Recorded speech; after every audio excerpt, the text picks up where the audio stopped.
We want to thank you for buying this application.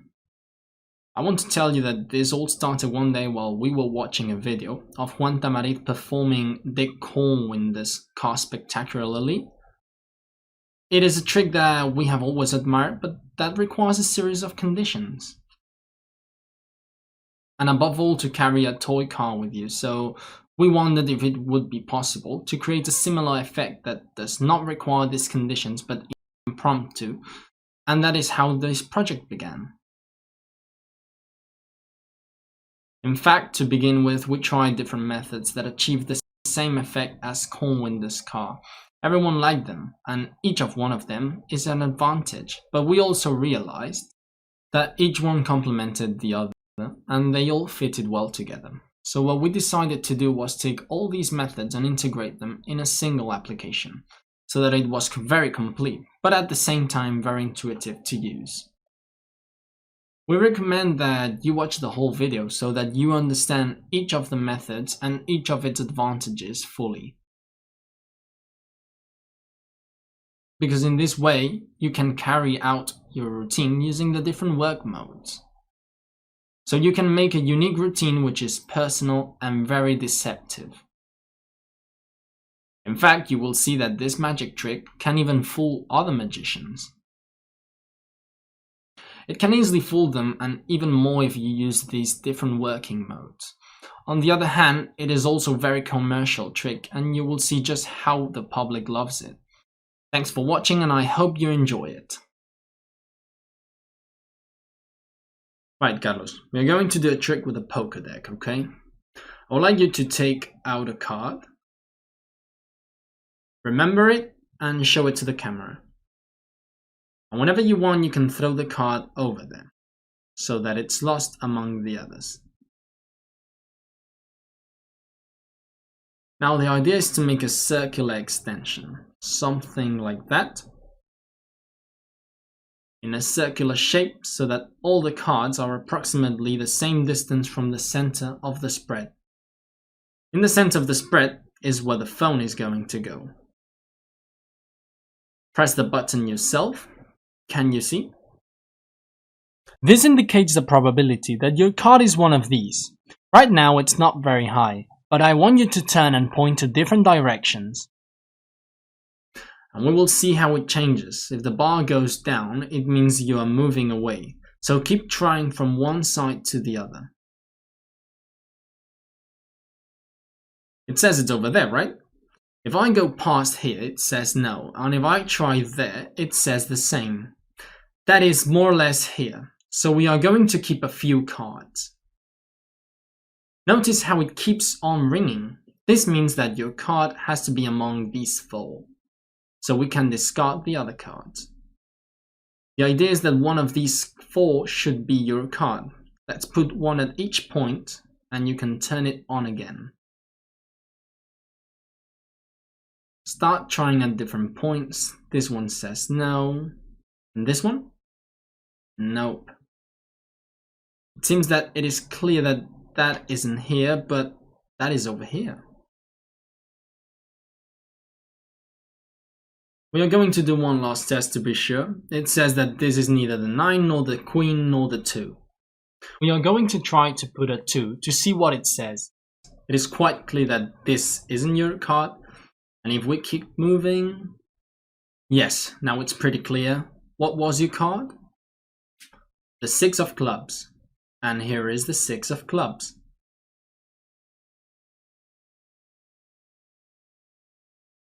To enter Find the 360 mode, you need to tap to the left of the power button. Now we are in 360 mode. If we want to save this orientation, we point the mobile in the same orientation. Then tap any of the screen above the power button, for example here.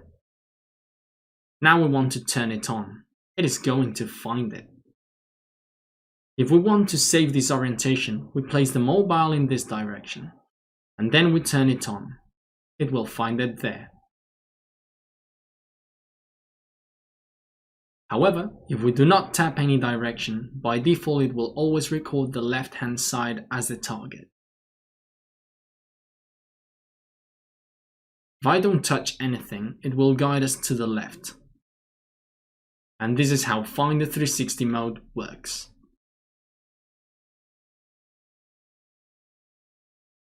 Alright, now let's talk about the 360 mode. This is one of the working modes that this application has, and which serves to locate objects that are placed around the phone. This is the mode that appears by default when this application is open. So as soon as the app is open, it is in this mode. You can jump between the different working modes of the application, so it's important to remember that when you want to return to this mode, you have to click on the left of the power button and you will be back in classic mode. How does this generally work? Play with the orientation of the phone. We are going to give you an example. If I want to save this orientation, let's say this one, all I have to do is touch any point of the top of the screen from the power up. If I touch any point, the phone memorizes the orientation. Now if I turn on the power, in any other position, a few bars light up. But as I get closer to that orientation that I saved, they will all light up. Let's give another example. If I want to save the orientation of this card, I point to it and touch any point. If I now move the phone and turn it on, the bars will light up as I get closer to the card. This is what happens when I save an orientation, but if I don't save one because I didn't touch the screen, then the phone will have to turn 90 degrees to the left before all the bars turn on. In other words, if I do not touch anything and simply turn it on, when it has turned 90 degrees to the left, all the bars will light up. And the same thing again. If I don't touch anything, when it has turned 90 degrees, all the bars light up. This is the method for this mode. When I mark an orientation, the phone will light up until you reach that point. But if I don't mark one, then it will light up when I have turned 90 degrees to the left after I turn on the power. Let's see this in the context of a card trick. For this trick, it's interesting to use a key card. A visual card, a card that we can have made by scratching the corners so that it's easier to see in a deck.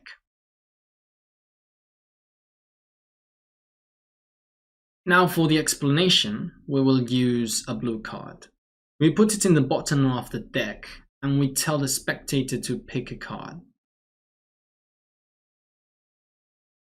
For example, the 7 of diamonds. I cut the top of the deck so that the spectator returns to the card and I throw the rest on top.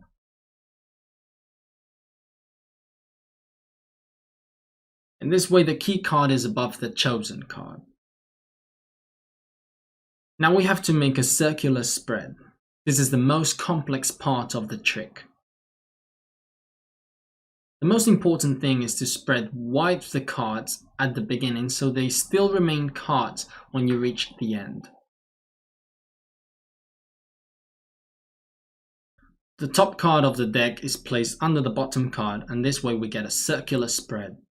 Now we know that the card under the key card, chosen one, and all I have to do is indicate its orientation to the phone. I do this when I pick up the phone and put it inside the spread. I pick up the phone, I place a thumb over the screen, I point to that orientation. I can even touch outside the spread. I just look at the orientation, replace the same orientation and touch the screen before I put it in the center. Now a spectator starts trying, scanning different points until they point to the card. They can all try the orientations and they won't all light up. But when he points out a chosen card, all the bars light up. When this happens, we are left with about 4 cards, and we can discard the rest. In this case, we know that this is the 3rd card, and all we have to do is leave this card on the left. In this case, I start dealing on the right, so that the card ends up on the left. Depending on the case, I'll deal one way or another, so that the chosen card always ends up on the left. Now the spectator turns on the phone and starts scanning until they are pointing to the card.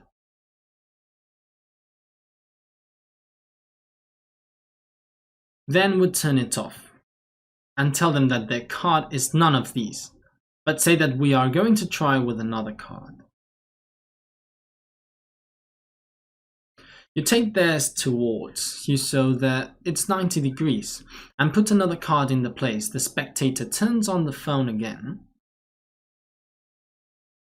and the phone reveals that this is their card. You can ask them what it is and reveal it.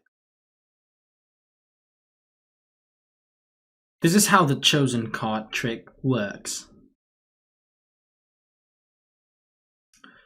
It is important to state some details. This application works with a sensor.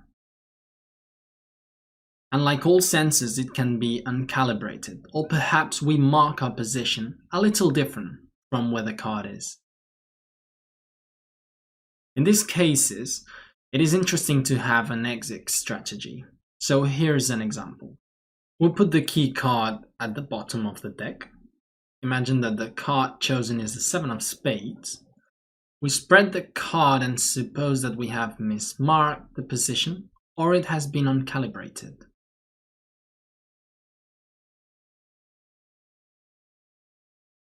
Now, I am going to mismark on purpose. I will now mark this position.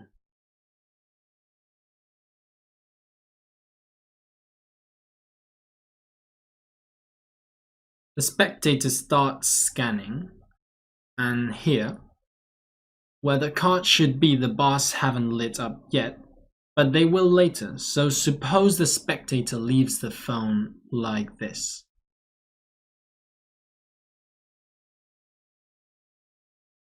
In this case, what we have to do is move the phone back and play with the two imaginary lines to increase the range.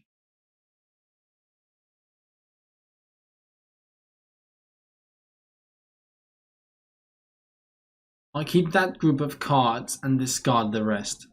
From here, I continue as before. I'll make sure that the chosen card stays on the left.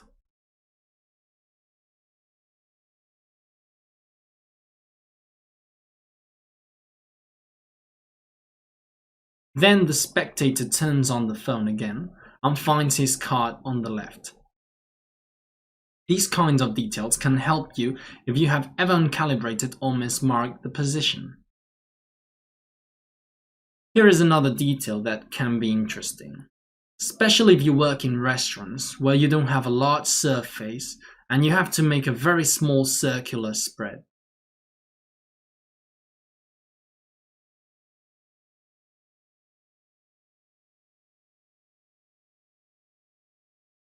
In this case, it can be very useful to put the case and the phone on top of the cardboard to be able to turn it freely.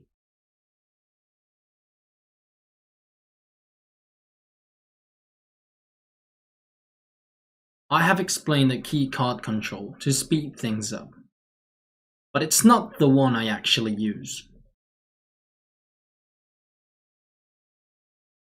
I do the following. I have the key card about 2/3 from the top, just like I'm showing you.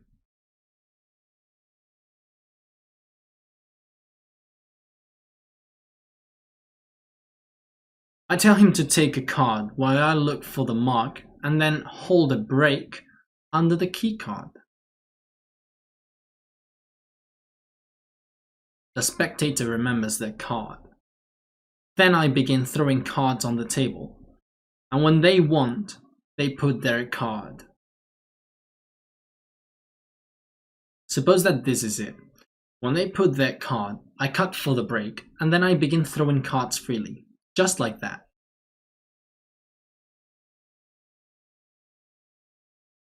This control has the advantage that it usually leaves the chosen card at the front of the spread, so that to mark the position, all I have to do is take the phone, touch it, and put it inside the spread.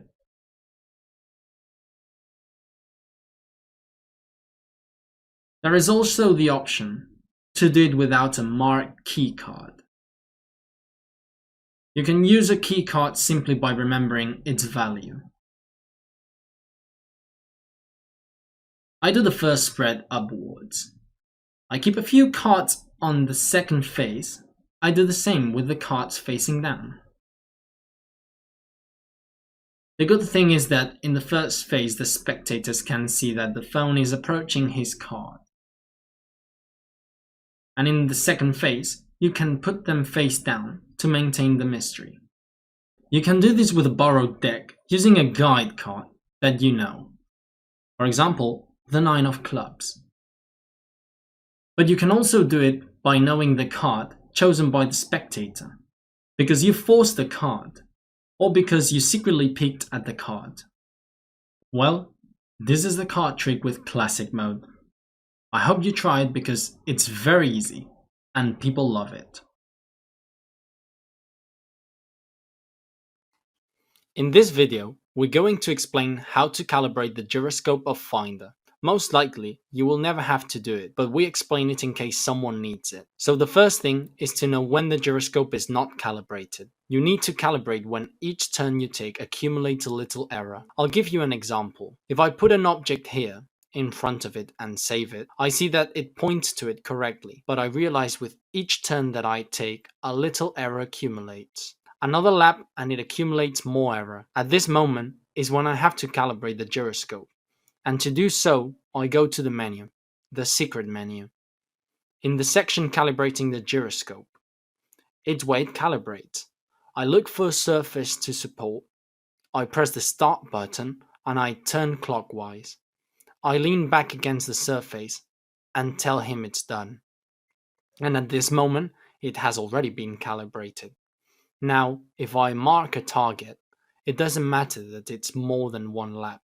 That will always eliminate all the bars when I point this target again.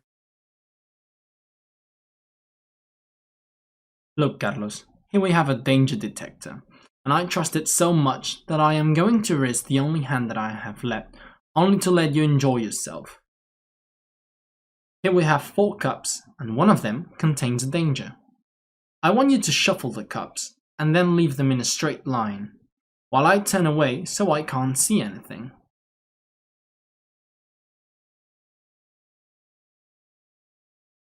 When you finish shuffling, let me know and I'll turn around.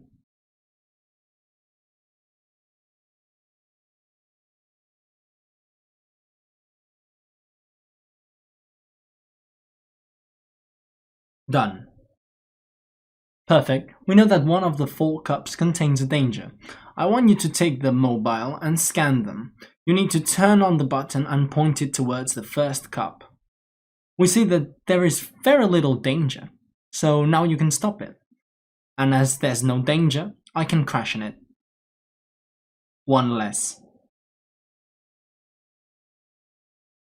Let's go to the next one. Put it forward and turn it on.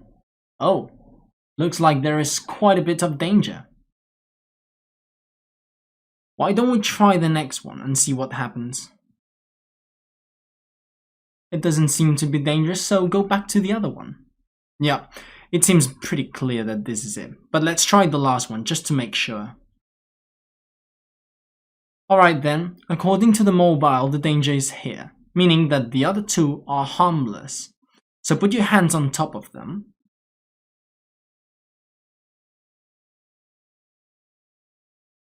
And we are going to check it out.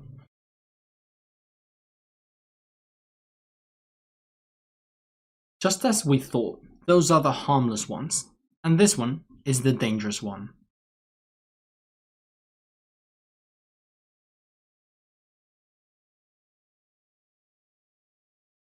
To access numeric mode, we need to tap to the right of the power button. If we press the 3rd bar, all the bars will light up on the 3rd tab. The 4th, it won't. The 5th, it will, and the rest won't. Now, if we press the 5th bar, the same will happen. But on the 5th tab, then it won't, and then it will. And the rest of the time, it won't. This is numeric mode. Alright then, now let's talk about the numeric mode. The biggest difference about this mode to the classic mode is that in this mode, either all the bars light up or none at all. It isn't continuous, which means it works well for yes or no tricks. The first thing that we need to know is how to access the mode. For that you need to touch to the right of the power button, and after you press it, you are in the mode. Once you're in, you have to select how many times you want to turn it on before all the bars light up. For this we use these bars, 12 of them, separated into groups of 3, so you can count them faster. Then I have to select the one that interests me. For example, if I want them to light up the third time, I turn it on. Then I have to touch the third bar. When I turn it on for the third time, all the bars will light up. Later the mobile will be left with one more touch to power button when only one bar will light up. And after this, all the bars will light up after the next touch to power button. Here's another example. I reset the mode by touching to the right of the power button. I touch the fourth bar. When I power up for the fourth time, all the bars will light up.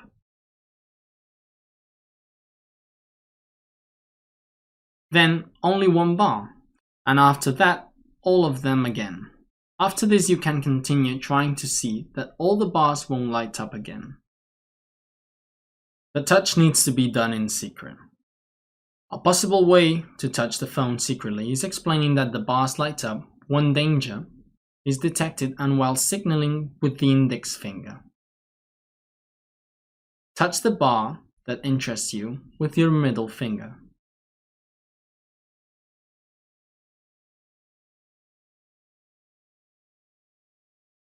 Another option, that is what I did in the trick,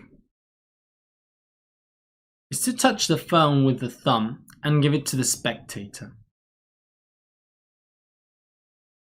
In the trick I did earlier, there are 4 cups, and I had one marked. You can mark them in many different ways, with a small dot, a small cut, a fold, and a long etc.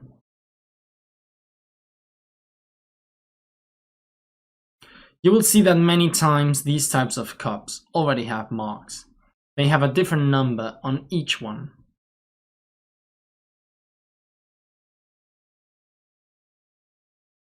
So that you understand the explanation, I have put a mark in the dangerous one. The spectator shuffles the cups, and after that I turn and see that this is the third one.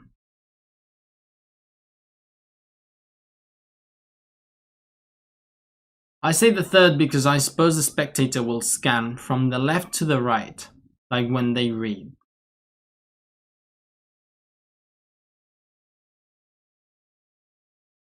Now I secretly touch the third bar while I turn the mobile to give it to the spectator. The spectator turns it on, pointing at the first cup, and nothing happens. Next they point to the second, and nothing happens. On the third one, all the bars light up. Next, they can try on a different cup, as only one bar will light up. And finally, they can return to the third cup, and all the bars will light up. You need to remember that all the bars will light up on the number you have selected and that number plus 2. Crush the cups, and show them you have found the danger. This is a simple example, but an extremely fun one. You can also apply this to other things, such as cards. An easy thing could be to force a card, but this card needs to be marked so you can find it. In such way, the spectator can mix the cards in a small group of cards and then spread them. Once spread, you should be able to see that the card is in the 5th position, so then I must secretly press the 5th bar and give the phone to the spectator. Now I ask to start naming the cards so that they can see, but when their card arrives, he has to invent it and name another one. In this case, he says to me, the 5 of clubs. When I press the power, only one bar lights up, so it's not a lie. Then I show them the next one and say, the king of spades. Next, the 9 of clubs. Then the king of clubs, and nothing happens. But now theirs is coming. The spectator names another card. For example, the 3 of spades, and when they press the power, all the bars light up because it has detected a lie. You will see that this is another simple example, but it works very well. This method applies to many different tricks. Sometimes I do the trick with 4 white balls and 1 black ball inside a bag, and each of the spectator starts taking a ball. I communicate to the phone who has the black ball, and another spectator scans the other people until they find who has the black ball. You will see how this mode is easy to use and that you can adapt it to any routine. Okay, Cherry, now we are going to do a psychological experiment, and for this I will ask you to write the initials of a dead person here.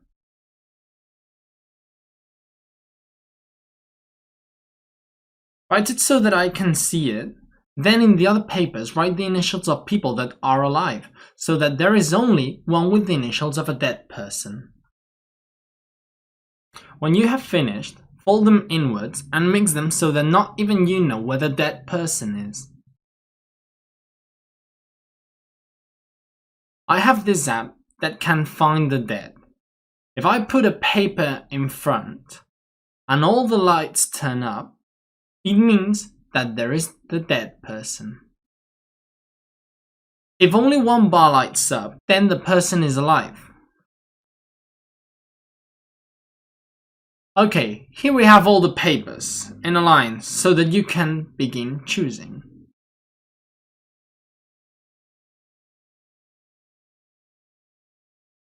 Which of these would you say is the dead person? I would say this one. Are you sure? I would have said this one, but okay, let's take this paper.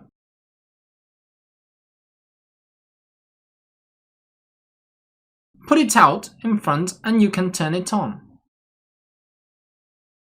Only 1 bar has lit up, so the person is alive. Let's try with mine. Again, we place it in front and you turn it on. And another time, it says the person is alive. This is what it's about. Trying until all the bars light up. Then we will have found the dead person. Which would you like to try next? Then turn it off, place it in front, and turn it back on. It says this one is alive. Now, which one would you like to try? Okay. Then turn it off, place it in front, and turn it back on. We can continue trying until we find the dead one. Which one next? Are you sure? It's totally free, so place it in front and turn it back on. All the bars are alight, which means that this is the dead person. We are going to test something. Turn it off, let's place the last one. Turn it on, and it says no. Turn it off again, please. Turn it on, and we see that this one is the dead one. Let us try the final test. Turn it off. We can place all the other ones in front and turn it on again. Chavi, for the first time, what is the name of the dead person? Red caps. Red caps? I think this could be a miracle. But yes, it can find the dead.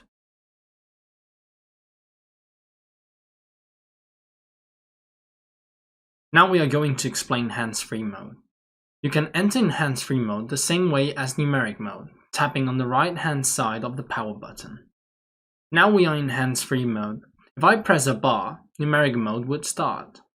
But if I don't press a bar, it works through pauses. What does that mean? This is a pause. This time is another pause. Now I'm going to pause longer than normal, and all the bars will light up. The sequence is the same as in numeric mode. Only one bar lights up, and then all of them again. I'm going to give you another example. Let's reset. It's not important the amount of time it is laid up like this, because the pause is the instance between two successive power runs. And because this power is longer than normal, precisely more than double, all the bars will light up. This is how hands-free mode works. Let's talk about the hands-free mode. This mode is designed to offer effects without us touching the phone. Now we are going to go into more detail, but first I need to confess something. It does not detect the dead, but I can make the bars turn on whenever it suits me, and I can do it without touching the phone. In order to do it, we need to have a marked paper to know where the dead person is. I gave the spectator the first paper that had the four corners cut slightly so I could locate it easily. Other possibilities to mark the papers is with a fold, or mark with a pencil, or a pick from an awl. Each one can use the method that they like.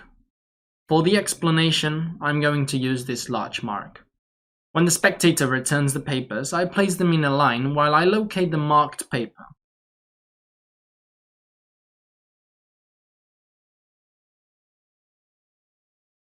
Now I know where the dead person is, and I have to communicate this to the phone.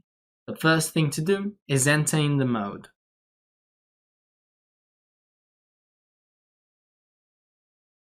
For this I press to the right of the power button, just like in the numeric mode.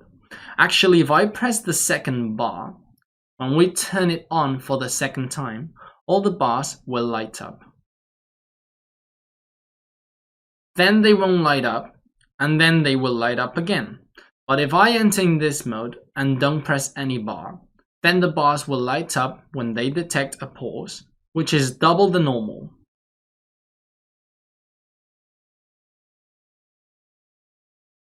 Here's an example. I enter in the mode and don't press any bar. I put a paper in front of us and I turn it on. Now, it isn't important the time that it is turned on, but when I turn it off, a stopwatch will begin to measure the time that is switched off. 1, 2. That is 2 seconds. I repeat a different case. 1, 2. That is 2 seconds turned off. Another paper. 1, 2. That is 2 seconds turned off. If I now wait 1, 2, 3, 4 seconds, which is double the time, all the bars will light up. The next time they won't light up, but the time after they will, just like in the numeric mode. This is the function of the hands-free mode. We are going to do another example with distinct pauses. When we turn it off, start to count.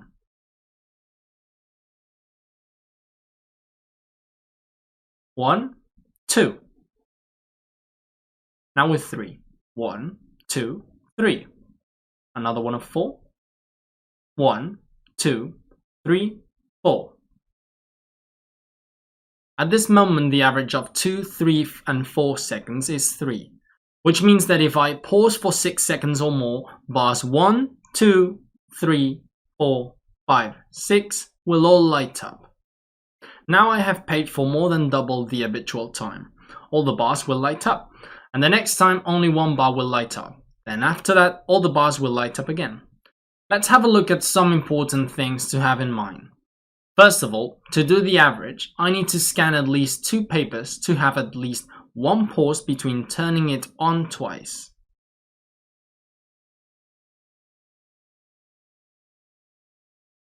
Now what I need to do is control the duration of the pauses, and I can do this with presentation. If you look at the video, you will see that the spectator chooses a paper to place in front and then turn it on.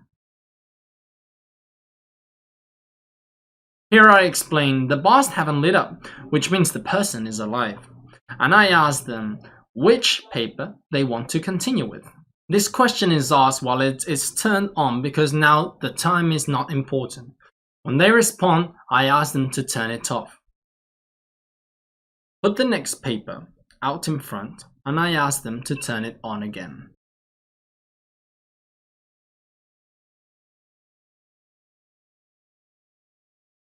I always ask before which one they want to continue with, because this way I can control the length of the pause. It is important to be vigilant, not to take short pauses. If the pauses are short, it becomes really easy that all the bars will light up with any pause which is only a bit longer.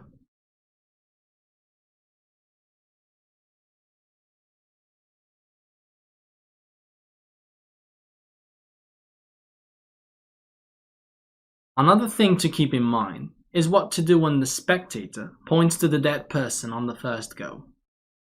It doesn't matter how long you wait, it isn't going to light up. We can solve this in two ways. One possibility is to take advantage on the fact we are in numeric mode and secretly press the first bar while you signal the bars. Explain that is the dead person detector. Another possibility is to solve it when the presentation. If you remember in the video, I say, which do you think is the dead one? Supposing they point to the dead person. In this case, we say that we keep it until the end and that they begin scanning the discarded ones.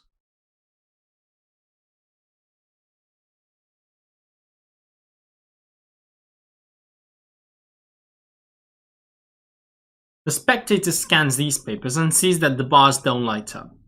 When they have finished scanning the discarded papers, I say that the first one they chose was the one they thought was the dead person, and that until now the mobile hasn't detected anything.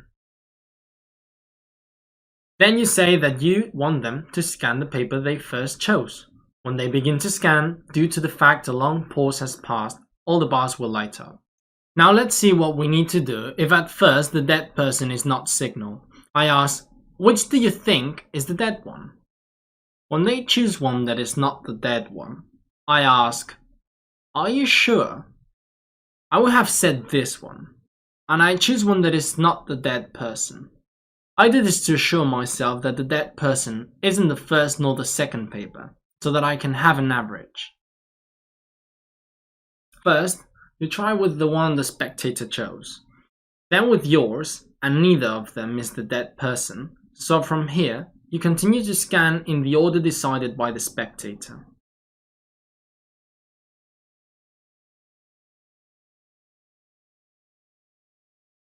The last thing to know is how to waste time and create a pause without them noticing. There are a variety of ways. One way could be this one. I ask which one is the paper they want. I say I think it is this other one. They scan the one they think it is, and it ends up not being the one. Later we try with ours, and it isn't either. So we continue trying with the ones the spectator chooses. Just like this.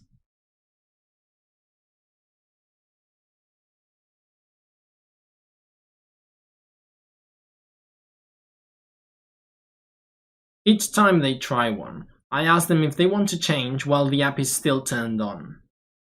When they tell me no, then I turn it off and try the one they said. However, when I ask them which one they want to try next and they signal the dead person, then first I ask them to turn it off. And while the app is turned off, I ask them if they want to change. This way the duration of the question is considered as a pause. Here is another way to create a pause. Let's suppose that we have tried a number of papers and now they choose to continue with the dead person.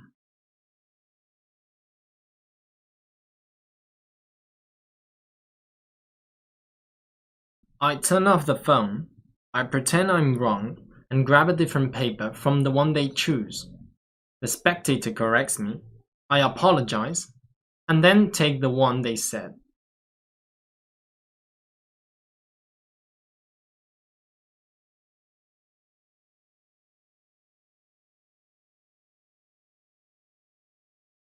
Another way to waste time is the following.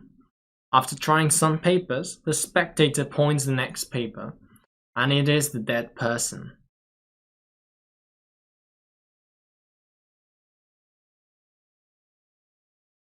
Then before scanning, you grab the previous ones and put them away, saying that you don't want any interference. This will create a pause long enough that all the bars will light up.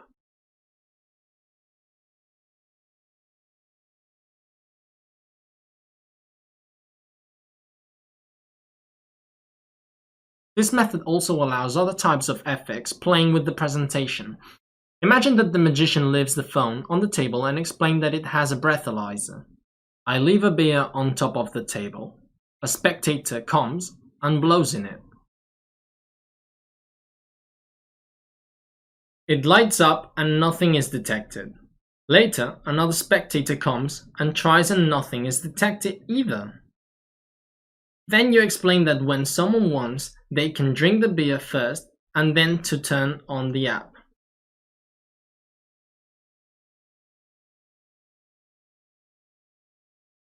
This way, one by one, people start trying and nothing is detected. But suddenly a spectator, before turning on the app, decides to drink the beer. It makes them lose time, and when they press it, all the bars light up, detecting that they have drunk this beer. This allows you to do a trick without even being in the room. This mode has a lot of versatility, and you will see that it's really easy to use and it drives the spectators crazy.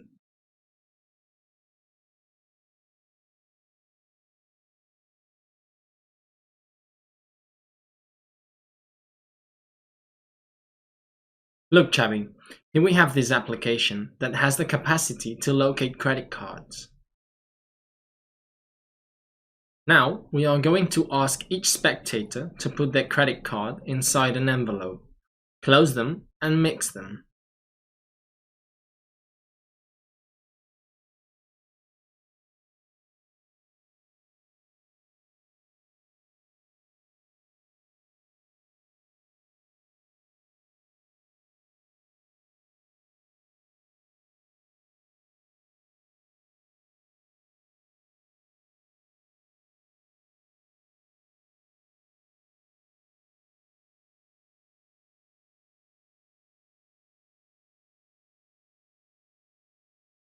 Next, from the 4 spectators, we have the 4 envelopes and we'll have to leave them on the table.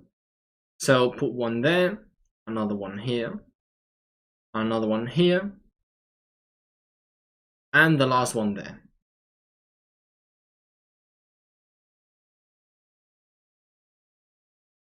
We are going to put a phone in the middle, then the spectators are going to start attempting to locate their credit card. The first spectator would come and they would turn on the phone. Now I am turning it on, but in reality the spectator would do it. They turn it on and then start turning. The mobile indicates that it should be their credit card. Next, the second spectator comes and the phone indicates this envelope.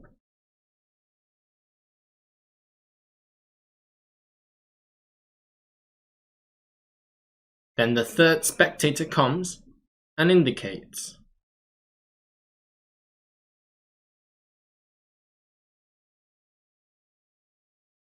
This envelope, and finally, the fourth spectator comes and the phone indicates this envelope.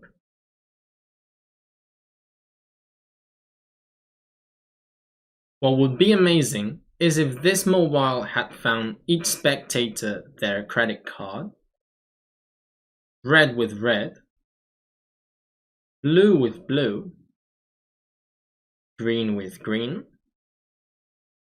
and yellow with yellow.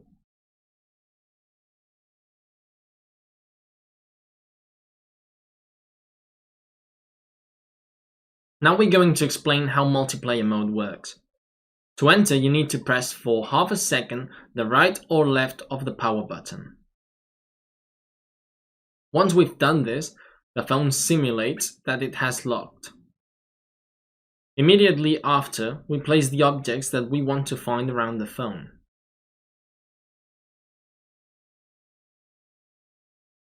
Now we introduce the code clockwise.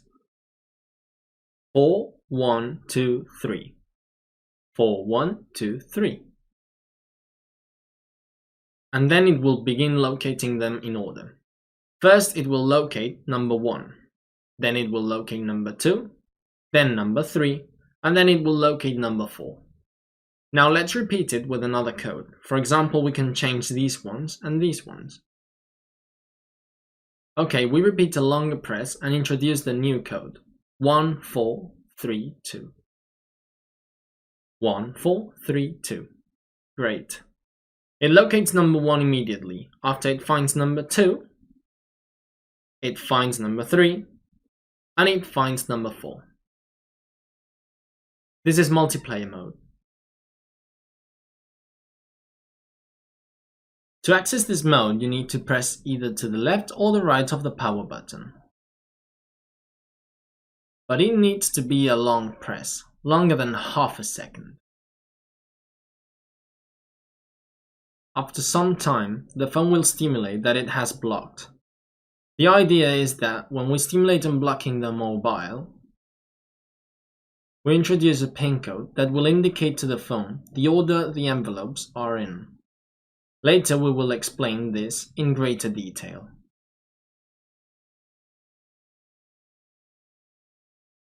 We need 4 spectators, which in the case will be these 4 reindeers, and which we have numbered 1 to 4 so that you understand better.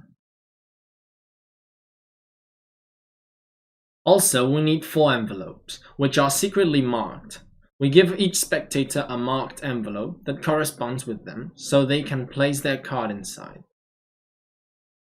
We do this in the way that ensures that the object of spectator 1 is inside of the envelope secretly marked as 1. The object of the second spectator is in the envelope marked as 2, etc. Now I ask the spectator to mix the envelopes, and when they have finished, I ask them to start placing the envelopes on the table. And as they place the envelopes, I have to remember the numbers and form a code.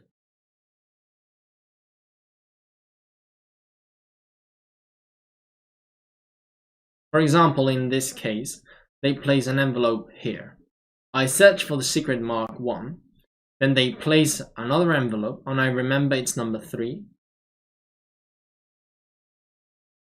I do the same with the next one 2 and the last one 4. This means that the code I use to unblock the phone is 1324. I touch the screen and write this code.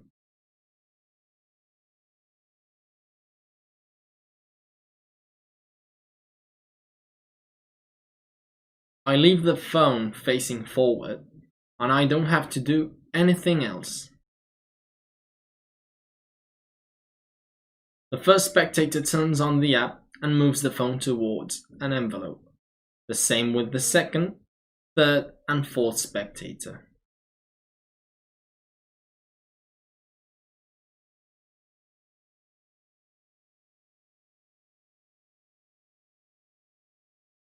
The only important thing is to ask the spectators in the same order that I gave out the envelopes. Now let's take a look at another example. Let's suppose that after the envelopes have been mixed, they end up like this. I do a long click to enter the mode, and when the app simulates that the phone is blocked, I touch the screen and introduce the code that in this case is 3142. Remember that it is important to have the phone facing forward. When you turn it on the first time, it will look for the first envelope. Now it does not matter in which orientation is pointing the phone, since at the start it has saved the 4 positions. Even though the phone has moved, when you turn it on, it will look for the second envelope. Now the same despite it moving, when you turn it on, it will look for the third envelope. And finally, the mobile will look for the 4th envelope. Here is the last example. Supposing that the envelopes have stayed like this, meaning that the code we need to enter would be 1432. And if I change this envelope, the code would be 1234. This mode allows 4 spectators and to locate 4 objects. but you can do tricks without 4 spectators. Let's suppose that in this envelope there is money, and in the others, your business cards.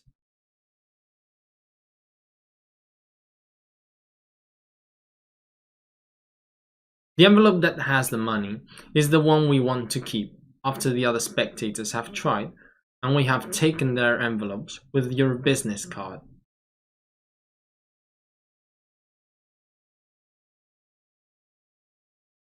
If I want to end up with this envelope, and I am going to be the last one to search, it needs to be as if this envelope was a 4.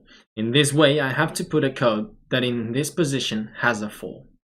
In this case, when I unblock the phone, I put an indifferent number, for example, 1.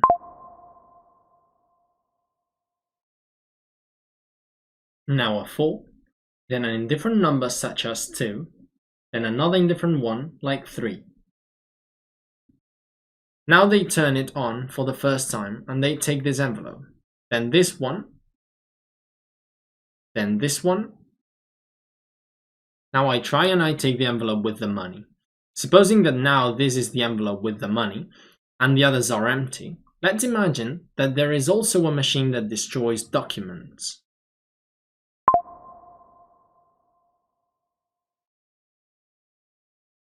The envelope with the money always needs to be considered as number 4. First, we enter in the mode, then after it has blocked itself, we touch the screen to introduce an indifferent number such as 1, indifferent number such as 2, indifferent number such as, finally we have to put a 4 so that it's the last one we want to be found. First 1, then 2, then 3. They are destroyed and then finally the 4th envelope is signaled and you show them that inside is the money. Another way to present them is placing a spike underneath the cup and another 3 empty cups.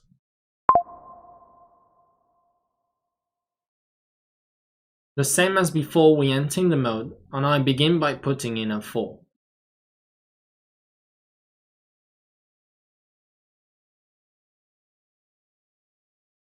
After putting the 4, we can put 3 in different numbers, like 1, 2, or 3 in any order.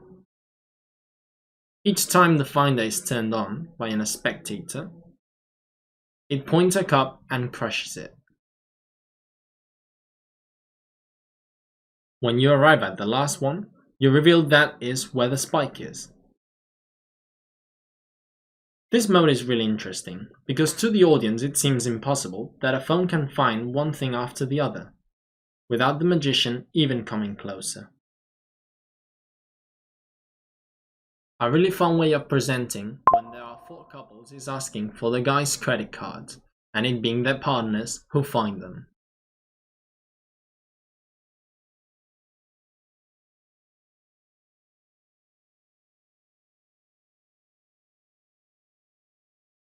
Or that each person finds their drawing.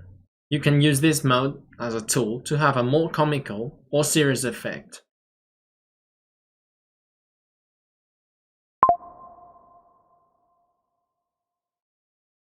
Last but not least, it is important to know that we have added an option in the menu that allows you to configure the time that passes before the phone blocking simulation.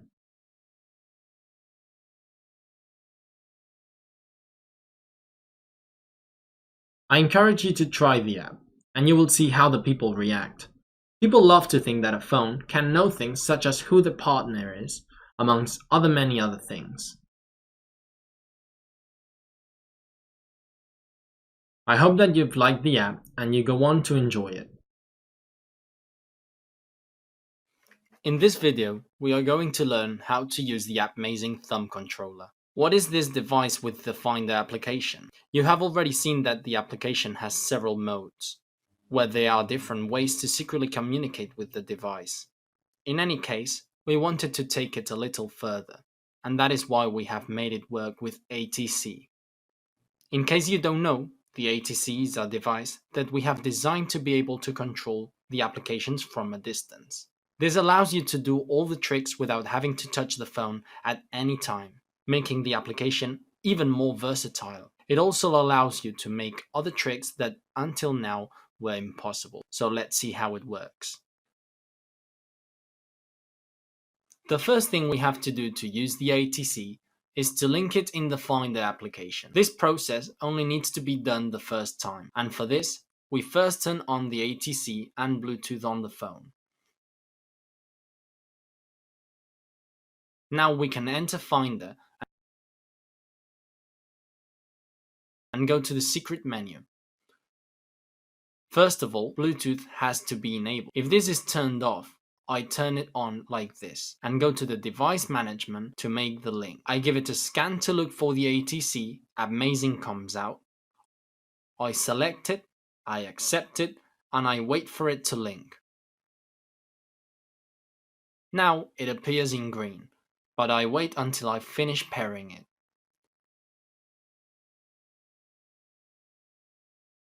Very good. I close it and now it's connected. A small pixel appears confirming that the connection has already been established.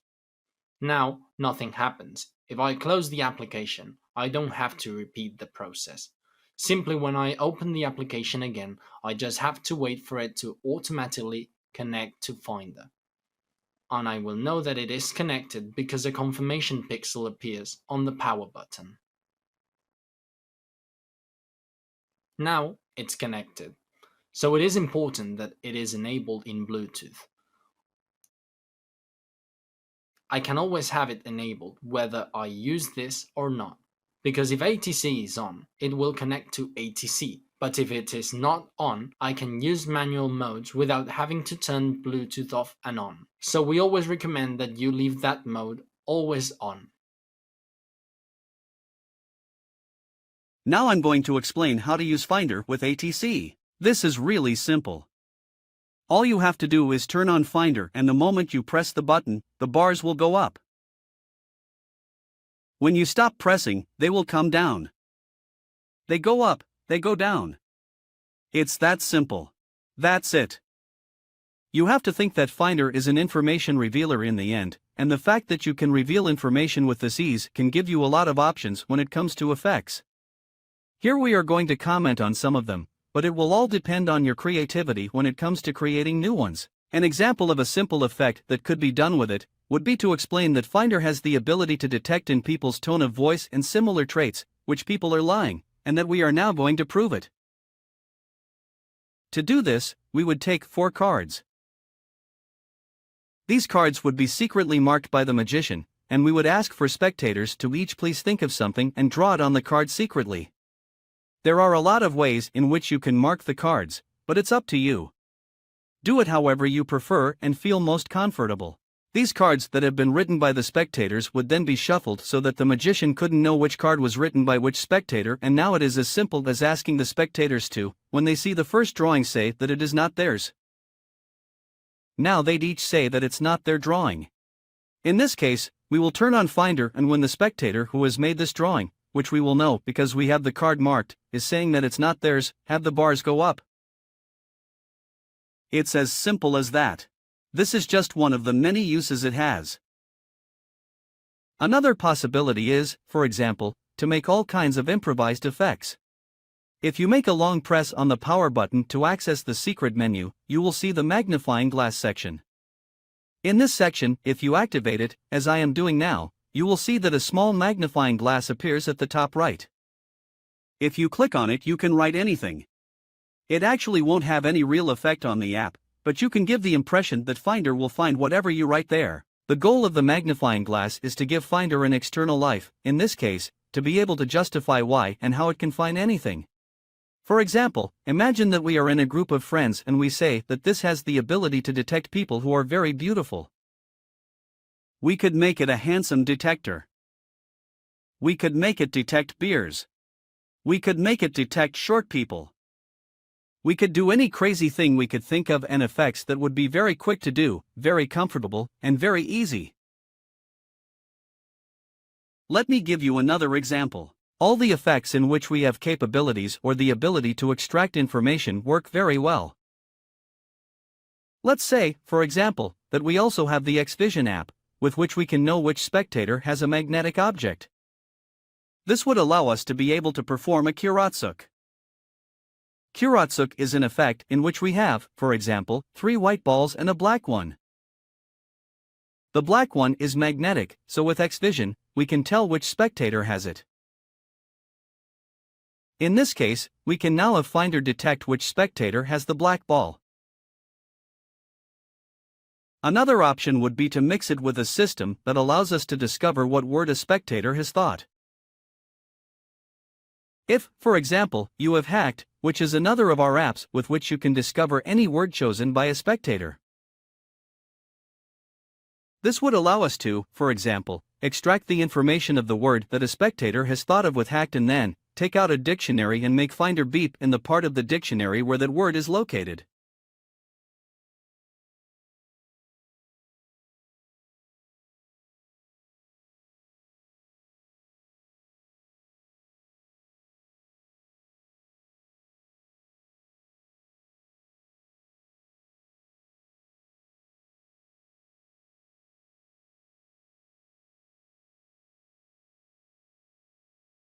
This is just an idea, but the important thing about Finder, what we want to let you know, is that it is an information revealer and the strength of the effect will depend on the information that is revealed and the way in which you reveal it. For this reason, we encourage you to give it a thought and try to start creating your own routines, because you will see that it is relatively easy to create a routine and, in addition, they will be very practical and very commercial and powerful routines. So I hope you enjoyed this video, that you get the most out of Finder and ATC and that it has been a pleasure to be with you. Thanks a lot.